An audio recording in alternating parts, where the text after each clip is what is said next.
Radio TV Publik Daerah Indonesia, lahir dari insan pewarta profesional, mengudara di bumi pertiwi, wujud ketahanan dan sumber informasi bangsa. Persada ID eratkan persatuan bangsa Indonesia, kukuhkan semangat kebersamaan negeri, bangun daerah kuat Indonesia tangguh, teguhkan komitmen jati diri bangsa. Persada ID, Persada ID, mencerdaskan kehidupan bangsa. Persada ID, Persada ID, bangun daerah kuat Indonesia tangguh, korbankan semangat persatuan dan kesatuan untuk daerah maju Indonesia jaya, singkirkan perbedaan, jauhkan pertikaian. Persada ID pilar budaya bangsa, Persada ID pilar budaya bangsa, Persada ID pilar budaya bangsa.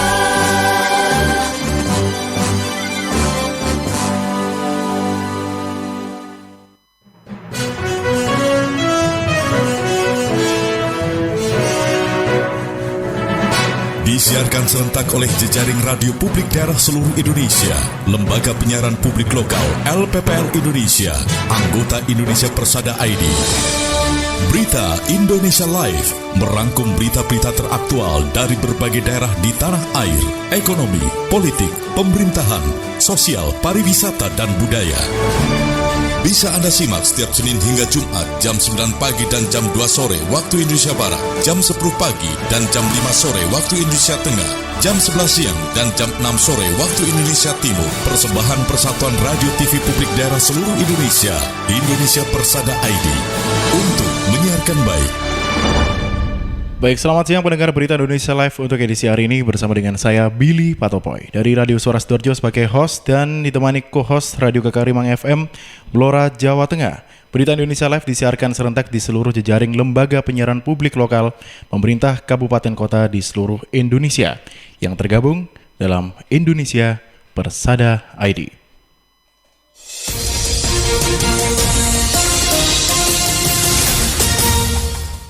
Baik, pendengar Berita Indonesia Live, untuk Berita Indonesia Live pada hari ini terbagi dalam 3 sesi, dan sesi pertama kali ini kita akan tersambung bersama dengan 3 reporter dari 3 lembaga penyiaran publik lokal. Kali ini bersama dengan Sawalunto, Kota Sawalunto, Sumatera Barat, kemudian Gemilang dari Kabupaten Magelang, Jawa Tengah, dan Belambangan, Banyuwangi, Jawa Timur. Untuk yang pertama bersama dengan rekan Ferdian dari Sawalunto, Kota Sawalunto, Sumatera Barat, akan melaporkan BPBD Provinsi Sumatera Barat salurkan bantuan penanganan COVID untuk Kota Sawalunto. Tersambung via Zoom untuk siang hari ini, silahkan rekan Ferdian dengan laporannya. Baik pendengar, Badan Penanggulangan Bencana Daerah Provinsi Sumatera Barat serahkan bantuan untuk penanggulangan bencana daerah Kota Sawalunto yang disalurkan melalui helikopter BPBD Provinsi dan diterima langsung oleh Kepala Badan Kesbang Pol PBD Sawalunto Hadi Rusman di lapangan bola kaki Ombilin Kota Sawalunto. Hadi Rusman menjelaskan, bantuan sebanyak 50 kotak logistik untuk penanganan COVID-19 tersebut terdiri dari baju asmat dan juga hand sanitizer.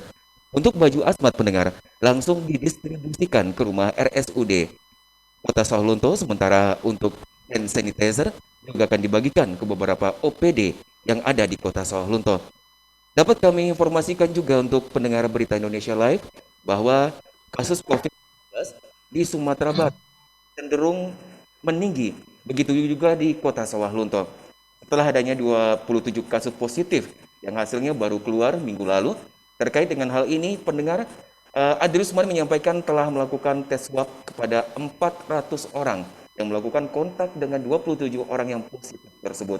Dan sampai berita ini diturunkan, belum ada konfirmasi hasil dari 400 orang yang telah dites swab ini. Ferdian, LPP Lokal Radio Sawalunto FM, Kota Sawalunto, Sumatera Barat, untuk Berita Indonesia Live. Baik, terima kasih untuk rekan Ferdian atas laporannya. Selanjutnya kita akan bergabung bersama dengan rekan Diki dari Gemilang, Kabupaten Magelang. Kali ini akan mengabarkan Sadar Demokrasi 10 desa di Kabupaten Magelang membentuk desa anti politik uang atau money politik. Masih tersambung via Zoom bersama dengan Diki. Silakan dengan laporannya.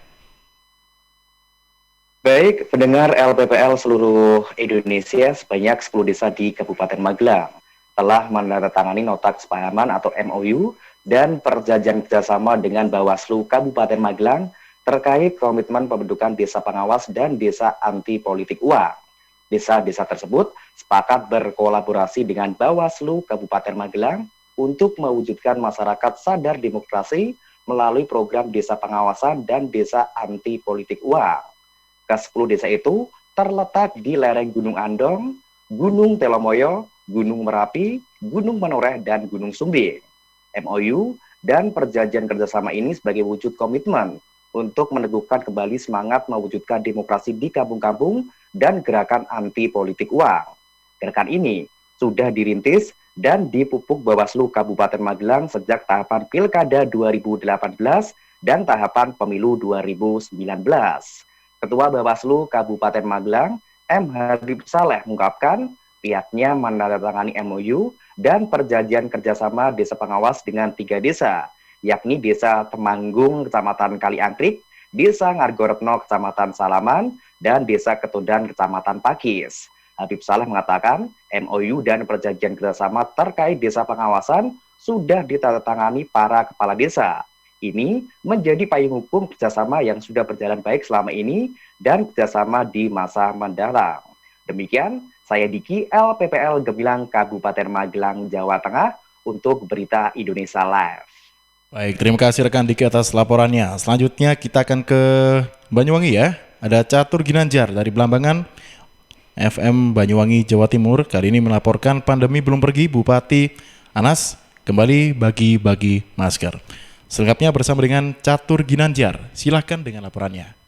Sahabat, meningkatkan kesadaran masyarakat pentingnya menerapkan protokol kesehatan di masa pandemi COVID-19 ini, Bupati Banyuwangi Abdullah Aswar Anas membagikan ribuan masker kepada pedagang serta pengunjung pasar di Pasar Induk Banyuwangi Selasa 15 September 2020. Bersama jajarannya, Bupati Anas berjalan sepanjang pasar untuk membagikan masker, serta memberikan sosialisasi pentingnya menggunakan masker saat beraktivitas di luar rumah. Bupati Anas mengatakan, ini merupakan bentuk keseriusan pemerintah daerah agar masyarakat patuh menggunakan masker. Menurutnya, secara umum saat mengunjungi pasar, mayoritas masyarakat telah menggunakan masker. Hanya sekitar 2% saja yang masih tidak menggunakan masker, ataupun masker yang sudah tidak memenuhi standar. Bupati Anas menambahkan, pihaknya terus mendorong desa-desa dan kampung untuk terus mensosialisasikan penggunaan masker saat beraktivitas, agar mengurangi penularan dan penyebaran dari virus corona di wilayah Banyuwangi. Pada awal masa pandemi, Gugus Tugas COVID-19 Banyuwangi telah membagikan 1 juta masker kepada warga. Masker tersebut diproduksi oleh UMKM Banyuwangi. Produksi masker ini selain sebagai upaya menahan laju persebaran virus corona, sekaligus juga menggerakkan roda ekonomi pelaku ekonomi mikro daerah. Catur Ginanjar melaporkan untuk Indonesia Live. Baik, terima kasih rekan Catur Ginanjar atas laporannya. Dan pendengar, sebelum kita masuk ke sesi kedua untuk siang hari ini, kita akan mendengarkan laporan khusus dari Dapur Redaksi Berita Indonesia Live terlebih dahulu.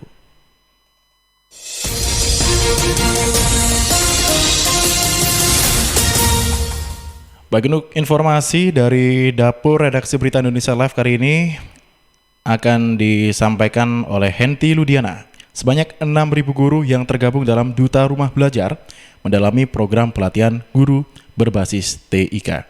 Henti Ludiana, silahkan dengan laporannya.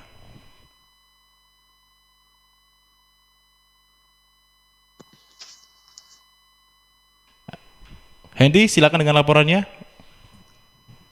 Baik, pendengar LPPL Indonesia, sebanyak 6.000 guru yang tergabung dalam Duta Rumah Belajar dari seluruh strata pendidikan mendalami program pelatihan guru pembatik atau pembelajaran berbasis TIK. Angka ini melesat naik hingga 1.000% jika dibandingkan dengan awal pelaksanaan kegiatan program 2 tahun lalu. Demikian yang dikatakan Nadiem Makarim, Menteri Pendidikan Kebudayaan saat membuka kuliah umum pembekalan berbasis teknologi informasi dan komunikasi level 4 secara daring di Jakarta Senin 14 September kemarin. Guru pembatik tahun ini diikuti lebih dari 60.000 guru atau 1.000% peningkatan dari pertama kali kegiatan ini diselenggarakan 2 tahun yang lalu. Angka ini merupakan pencapaian yang luar biasa dan juga menjadi penanda bahwa semakin banyak guru yang ingin meningkatkan kemampuan mengimplementasikan teknologi ke dalam proses belajar. Kita semua mengalami di masa pandemi COVID ini bahwa situasi memaksa kita supaya lebih keras dan lebih cerdas sehingga pembelajaran dapat terus berlangsung. Kompetensi guru dalam penguasaan teknologi menjadi krusial. Nadiem Makarim juga mengatakan jumlah guru peserta program pelatihan tersebut merupakan pencapaian yang luar biasa dan sekaligus menunjukkan bahwa banyak guru yang ingin meningkatkan kemampuan dalam implementasi teknologi ke dalam proses pembelajaran, apalagi pada masa pandemi COVID-19 saat ini, sehingga memaksa semua pihak yang bertanggung jawab dunia pendidikan berupaya keras agar pembelajaran dapat tetap berlangsung. Guru adalah bibit penggerak pendidikan, oleh karena itu kompetensi guru dalam penguasaan teknologi menjadi krusial untuk menjawab tuntutan zaman tidak lebih mudah. Henti Ludiana dari Dapur Redaksi Berita Indonesia Live. Baik, terima kasih atas laporannya Henti Ludiana dari Dapur Redaksi Berita Indonesia Live.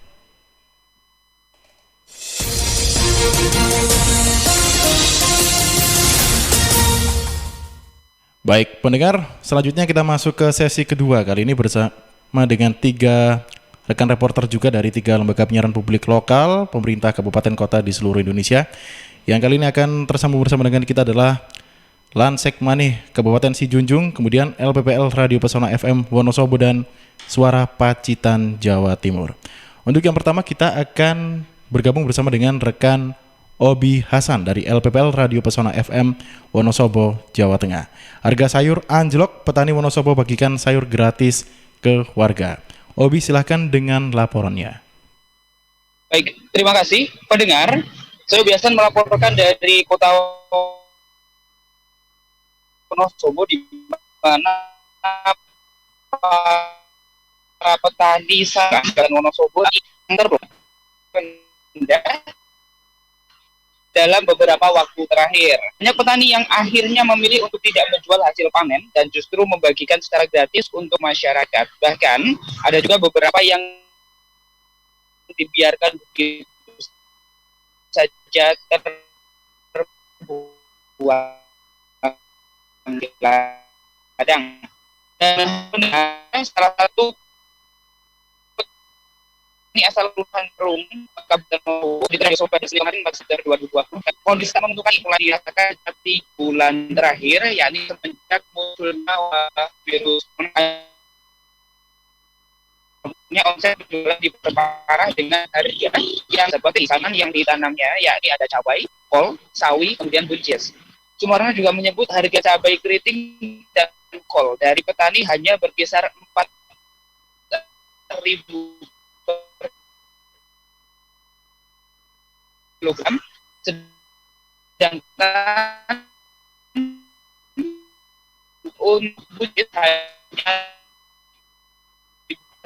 dia laku saat ini harga yang menurut drastis buat dirinya memilih tidak hasil dan justru membagikan secara gratis untuk masyarakat. Juga menambahkan pandemi COVID-19 sangat berpengaruh terhadap tingkat penjualan hasil pertanian.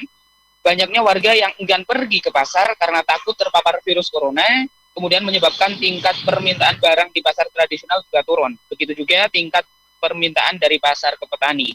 Dengan kondisi tersebut, Sumarno yang merupakan petani dari gedung tersebut berharap agar pemerintah terus berupaya secara membantu petani untuk menstabilkan harga sayur di pasaran. Dan dari LPPL Radio Pesona Wonosobo, Obi Hasan mengabarkan untuk Berita Indonesia Live. Baik, terima kasih rekan Obi Hasan dari LPPL Radio Pesona FM Wonosobo yang tadi mengabarkan harga sayur anjlok, petani Wonosobo bagikan sayur gratis ke warga. Dan selanjutnya kita akan bergabung juga bersama dengan Purwo Sasongko dari Suara Pacitan Jawa Timur. Penerapan denda diharapkan memberi efek jera untuk pelanggar protokol kesehatan COVID-19. Selengkapnya bersama dengan Purwo Sasongko, silahkan dengan laporannya. Baik, rekan Purwo bisa dibuka untuk mute-nya, silahkan dengan laporannya. Upaya untuk memutus mata rantai penularan COVID-19 di wilayah Kabupaten Pacitan terus dilakukan. Satu di antaranya dengan terus menggelar operasi justisi pada sejumlah lokasi di kota berjuluk 1001 Gua. Salah satu titik yang menjadi sasaran adalah Terminal Induk Jalan Gatot Subroto. Di tempat tersebut, petugas menghalau belasan warga masyarakat yang melintas tanpa mengenakan masker.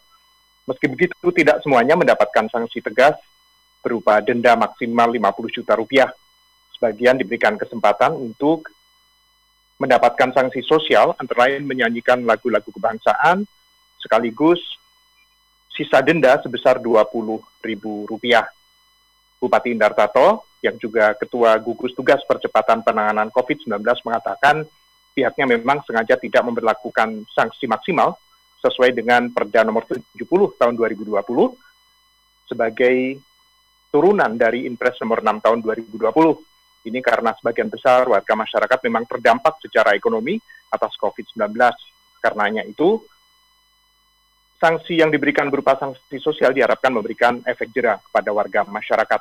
Sementara itu, Kapolres Pacitan Ajun Komisaris Besar Polisi Didi Arianto mengatakan, ke depan pihaknya mengharapkan pemakaian masker menjadi kebutuhan pokok seperti halnya warga masyarakat mengenakan helm ketika hendak meninggalkan rumah dan berkendara di jalan raya. Kapolres mengatakan bahwa kegiatan itu akan terus dilakukan, tidak hanya menyasar wilayah perkotaan, tetapi juga menjangkau wilayah pelosok pedesaan. Sehingga diharapkan pembudayaan pengenaan masker ini akan menjadi bagian hidup warga masyarakat di adaptasi kebiasaan baru. Purwo Sasongko, LPPL Suara Pacitan untuk Berita Indonesia.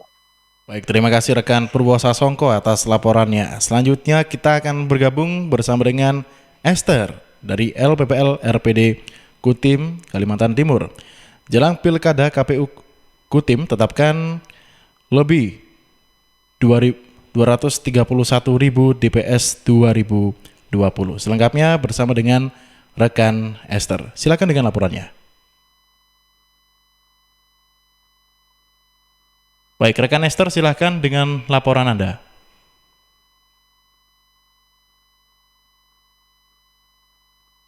Bisa dibuka terlebih dahulu untuk mute-nya, rekan Esther, silahkan dengan laporan Anda. Ya, baik, terima kasih. Menjelang pemilu serentak pada 9 Desember 2020 mendatang, Komisi Pemilihan Umum KPU Kutai Timur telah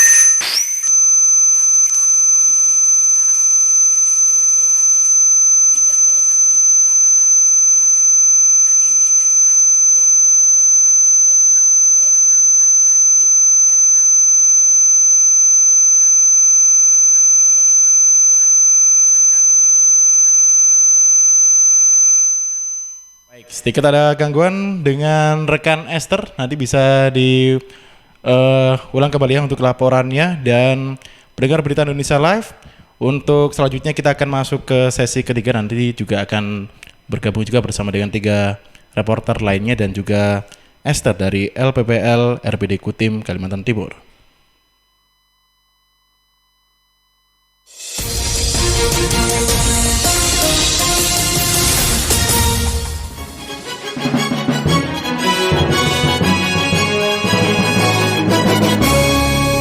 Berita Indonesia Live merangkum berita-berita teraktual dari berbagai penjuru tanah air, dikemas lugas, inspiratif, variatif, edukatif. Produser acara LPPL Radio Slawi FM Kabupaten Tegal, Jawa Tengah.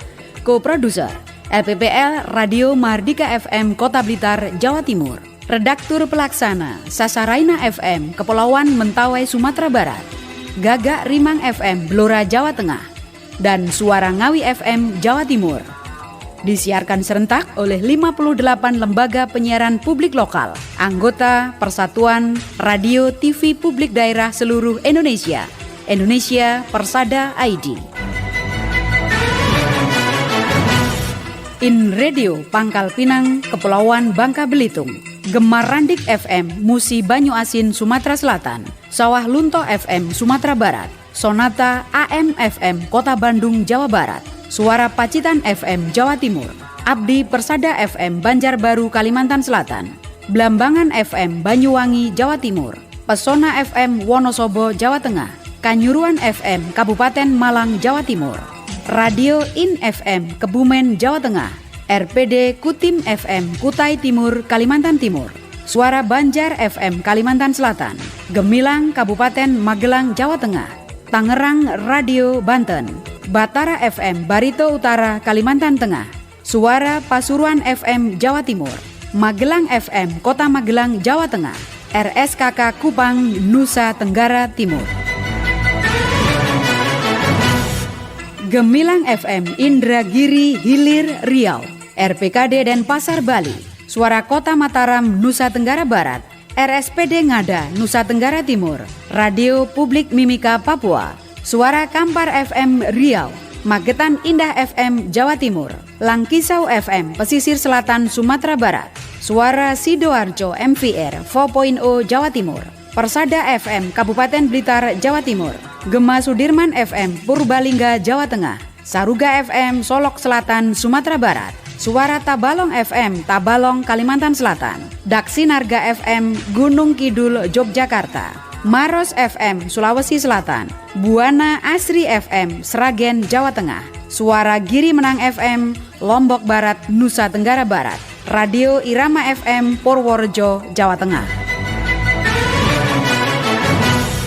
Purobaya FM Kabupaten Madiun Jawa Timur, Guyub Rukun FM Tulungagung Jawa Timur, Giri Suara FM Wonogiri Jawa Tengah, Sergai FM Serdang Bedagai Sumatera Utara, Odan FM Batubara Sumatera Utara, Sebayu FM Kota Tegal Jawa Tengah, Singosari FM Brebes Jawa Tengah, Singosari News FM Ketanggungan Jawa Tengah, Singosari Top FM Paguyangan Jawa Tengah, Bercahaya FM Cilacap Jawa Tengah, Multatuli FM Lebak Banten, Barometer FM Kota Kediri Jawa Timur, Tuntung Pandang FM Tanah Laut Kalimantan Selatan, Suara Praja FM Belitung Kepulauan Bangka Belitung, Hamau FM Kabupaten Gunung Mas Kalimantan Tengah, Lansek Manih FM Sijunjung Sumatera Barat, Ralita FM Pamekasan Jawa Timur.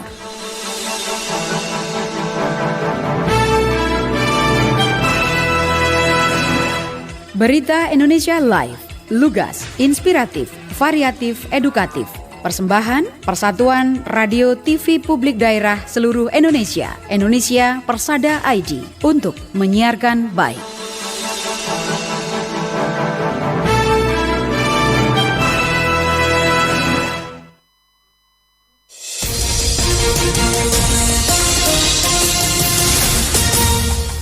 Baik pendengar, selanjutnya kita masuk di sesi ketiga untuk Berita Indonesia Live edisi 16 September 2020 disiarkan serentak oleh jejaring lembaga penyiaran publik lokal pemerintah kabupaten kota di seluruh Indonesia yang tergabung dalam Persada ID. Untuk sesi ketiga kali ini kita akan tersambung bersama dengan rekan Yelmi Rustam dari Lansek Manih Kabupaten Sijunjung Sumatera Barat. Dua pasien suspek COVID-19 asal Kecamatan Kamangbaru dan Kecamatan Tanjung Gadang meninggal dunia di Rumah Sakit Umum Daerah RSUD Sijunjung. Selengkapnya bersama dengan rekan Yelmi Rustam. Silakan dengan laporannya. Baik, terima kasih. Selamat siang pendengar LPPL Nusantara. Dua pasien suspek COVID-19 asal Kecamatan Kamangbaru dan Kecamatan Tanjung Gadang meninggal dunia di Rumah Sakit Umum Daerah Sijunjung sekitar pukul 18.10 waktu Indonesia Barat kemarin Selasa 15 September 2020. Dengan meninggalnya pasien tersebut, pihak keluarga menolak anggota keluarga mereka dimakamkan secara protokol kesehatan COVID-19. Namun, setelah koordinasi Satgas COVID-19 Kabupaten yang tergabung dari Kepolisian, Satpol PP, BPBD, dan pihak rumah sakit umum setempat bersama kedua pihak keluarga pun sudah menerima kondisi saat ini dengan mentaati protokol kesehatan COVID-19. Dari informasi yang diperoleh, dua pasien suspek COVID-19 itu berinisial A, 71, rujukan Puskesmas Kamangbaru, dan pasien B, 23 tahun, rujukan Puskesmas Tanjung Gadang. Sebelumnya saat pihak Rumah Sakit Umum Daerah Sijunjung berkoordinasi dengan pihak rumah sakit rujukan, namun masih menunggu karena ruangan isolasi dalam keadaan penuh. Oleh sebab itu, kedua pasien diisolasi di Rumah Sakit Umum Daerah Sijunjung. Setelah diambil tes swab, pasien meninggal dunia di ruangan isolasi Rumah Sakit Umum setempat. Sebelum hasilnya keluar, akan tetapi kondisi pasien merupakan suspek COVID-19. Karena kondisi dan status pasien suspek COVID-19, maka sesuai SOP penyelenggaraan jenazah mengikuti protokol COVID-19 dan hal tersebut yang ditentang oleh kedua belah pihak keluarga pasien, sehingga terjadi perseteruan antara tenaga medis dan dokter yang berjaga di ruangan isolasi dengan pihak keluarga pasien. Namun setelah Satgas COVID-19 berada di Rumah Sakit Umum Daerah dan memberikan pengertian terhadap kedua pihak keluarga, situasi mulai tenang. Setelah rundingan Satgas COVID-19 Kabupaten Sijunjung bersama pihak keluarga, sudah ada kesepakatan. Jenazah B, 23 tahun, warga Kecamatan Tanjung Gadang, dibawa pulang oleh pihak keluarga ke Kecamatan Tanjung Gadang dengan pengawasan tim Satgas COVID-19 serta berkoordinasi dengan puskesmas setempat untuk mengawasi penyelenggaraan jenazah. Sementara jenazah A, 71 tahun, asal Kecamatan Kamang Baru akan dibawa pulang pihak keluarga ke kampung halamannya di Samosir, Provinsi Sumatera Utara dengan menggunakan ambulan dan peti mati yang didatangkan dari Padang. Juru bicara gugus tugas COVID-19 Kabupaten Sijunjung sekaligus Kepala Dinas Kominfo Rizal Effendi kembali menghimbau kepada seluruh warga masyarakat Arana Lansek Manis agar selalu menerapkan protokol kesehatan dalam kehidupan sehari-hari, seperti mencuci tangan dengan sabun, menggunakan masker, dan menjaga jarak dari kerumunan guna mencegah penularan dan penyebaran COVID-19 di wilayah Kabupaten Sijunjung. Demikian informasi ini, Yelmi Rustam dari LPPL Radio Lansek Manis Sijunjung, Sumatera Barat untuk Berita Indonesia Live. Baik, terima kasih atas laporannya rekan Yelmi Rustam dari Lansek Manis, Kabupaten Sijunjung, Sumatera Barat. Selanjutnya kita akan bergabung bersama dengan Putri Maisuri dari Dimensi Baru FM Lampung Selatan. Pemilihan kepala daerah pilkada di tengah pandemi COVID-19 harus diselenggarakan secara sederhana dan menerapkan protokol kesehatan, akan tetapi tetap menjalankan tahapan pilkada. Selengkapnya bersama dengan rekan Putri Maisuri. Silakan dengan laporannya, rekan Putri. Rekan Putri, silakan dengan laporannya. Pemilihan kepala daerah pilkada yang akan digelar serentak di 8 kabupaten kota di Lampung pada 9 Desember mendatang menjadi dilema. Bagaimana tidak, hajat politik yang biasa hingar-bingar itu kini harus digelar sederhana dengan menerapkan protokol kesehatan dan menghindari kerumunan massa, namun tetap menjalankan tahapan pilkada, termasuk pemenuhan hak pilih pada hari pemungutan suara. Wakil Gubernur Lampung, Husnunia Halim, dalam kunjungan kerja pemantauan pilkada ke Lampung Selatan di Aula Krakatau Setgakap juga menegaskan, pada setiap tahapan pilkada nantinya harus menerapkan protokol kesehatan tanpa pengecualian. Protokol kesehatan dengan sangat disiplin, tanpa pemakluman, tanpa rasa tidak enak.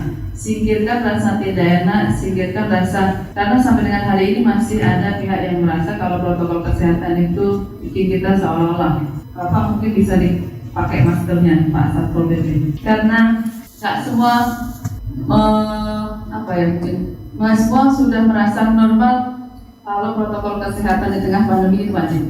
Ada yang masih merasa risiko.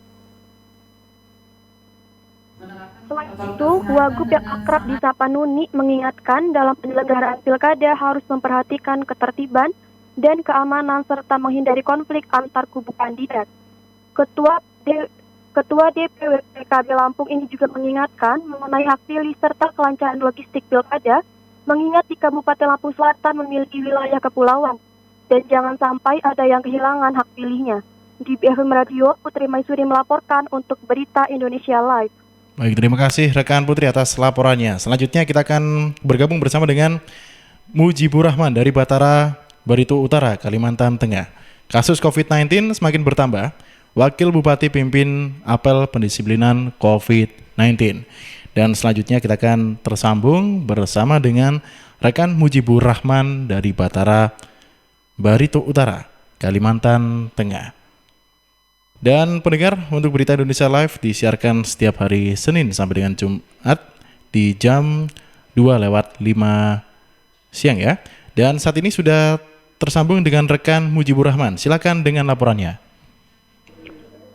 Kabupaten Barito Utara merupakan daerah yang dipetakan menjadi 3 dari 14 kabupaten kota yang tingkat penyebaran COVID-19 relatif begitu tinggi. Hal ini menjadi perhatian pemerintah serta unsur FKPD untuk bergerak bersama lawan COVID di bumi yang mulik Bengkang Turan. Menindaklanjuti hal tersebut, Wakil Bupati Sugianto Panaraputra memimpin apel siaga penerapan pendisiplinan protokol kesehatan. Wakil Bupati dalam sambutannya mengatakan semakin disiplin protokol kesehatan dipatuhi, semakin tinggi keberhasilan dalam mengatasi wabah COVID-19 di Kabupaten Barito Utara. Dalam pelaksanaan kegiatannya, tim gugus tugas berpedoman kepada Peraturan Bupati Nomor 39 tentang pendisiplinan dan penegakan hukum.